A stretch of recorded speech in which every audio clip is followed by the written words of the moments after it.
Poverty, illiteracy, unemployment, challenges with leadership are all Senator Dagash sees as the bane to the growth and development of the country. About collaboration. He advises that the government looks more into the informal sector. Nigeria, seen as an oil-rich country, still has so many challenges. Poverty, the lack of education, illiteracy, unemployment, growing population, expectations of the populace, challenges with leadership, and what have you. From the pension point of view, we have done a reasonably good job in the last 10, 12 years since the law was, came to being. There has been some changes in the law which further strengthened the Pension Commission and its activities. But it's still a very narrow, captive market in terms of just the formal market involved. The informal is still not involved and not captured. Population, probably 150, 170 million, anybody's guess. You still only have about about 10 million people being looked at as a to capture the pension base for the country. I believe we have to grow that number to about 15, 20 million if possible. I'm not sure we have formal jobs that are up to that number, but then we have millions in the informal sector, and that we have failed to capture. Now, if we are to face and mobilize funds, we have to look into the alternate or the informal sector to see how can we bring them in. The country is facing challenges presently because of the obvious reasons. Worldwide, there's a recession, but in Nigeria, it's something that has not happened in a very, very long time. And the changes right now, the economy, the government is trying to withdraw from participating directly into the market and giving the necessary support, probably to the banking sectors, the insurance and finance sectors, the pension, and what have you. But clearly, government should not run away from that.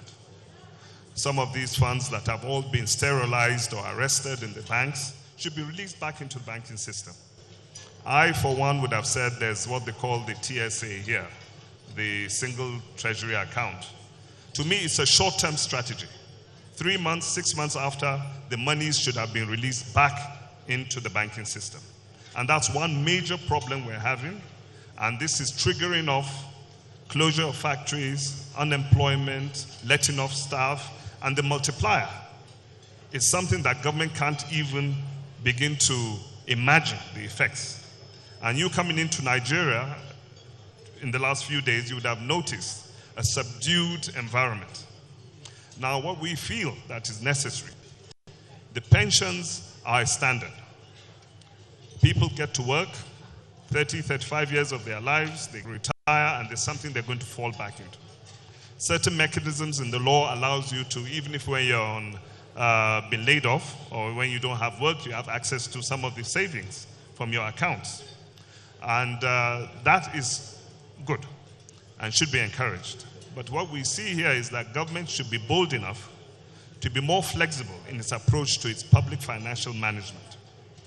If the country is to get out of this present predicament we are faced, low prices, low funds mobilization, foreign direct investments have now almost frittered away.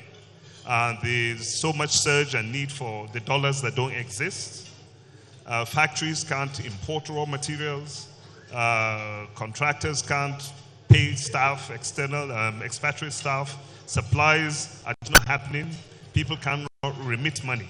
Now, clearly it tells you that's the issue of confidence. And that lack of confidence has triggered, in the last 12 months, a run, effectively. And we have seen a major contraction. Now, that contraction is something that nobody can guess when will we get out of it. 2, 3, 4 years, nobody knows.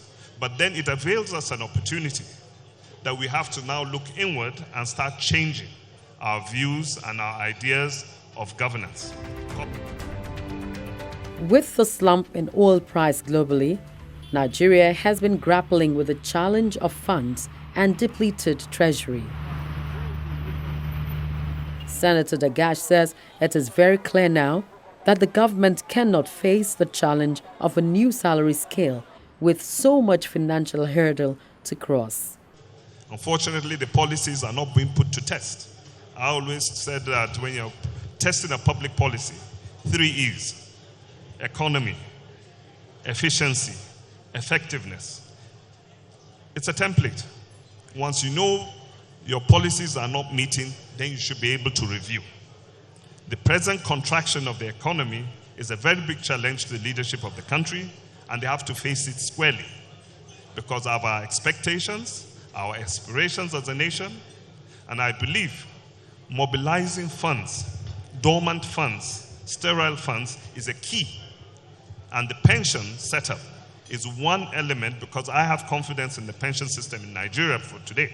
They've mobilized, 6 trillion naira in the last how many years? But unfortunately, just the exchange rate devaluation has probably wiped out, in real terms, 2/3 of that value. And if we now say that, okay, we want to move on and forward, they can't do it without the government adjusting salaries to, you have to have a living wage. That's the next challenge I believe government is going to face. If government cannot face the new salary scales and so on and so forth, on the long run, because of the externalities, devaluation, uncertainty, you're not confident that the pension system can even support your life after you leave work, after 30, 35 years of work. So I think the challenges should be faced squarely. Nigeria, all of Africa. Mr. Tony Elumelu calls for more mobilization of savings into the PenCom Fund for the rehabilitation and development of infrastructure in the country. I think that there's no doubt all of Africa, Nigeria not excluded, we are going through very difficult times. Do we have to walk on this path at a time like this, after the narrative of Africa rising for the past 20, 30 years? The answer is no. Something has gone wrong. And we can stay here all night and talk about things that have gone wrong, but we need to, as the 2 last speakers said, we need to move forward. We need to, at a time like this, we need to infuse hope in our people. We need to create hope that will make our people believe in a better future and work towards realizing that hope. I believe that we must do 3 things: Nigeria, all of Africa, to actually achieve a risen Africa. And one is the issue of infrastructure, which is again a key reason why the Pension Association of the World PenCom Pension Summit is important, hosting it in Africa and Nigeria, and mobilizing the key actors here is very, very important. We need to mobilize savings and channel savings to infrastructure.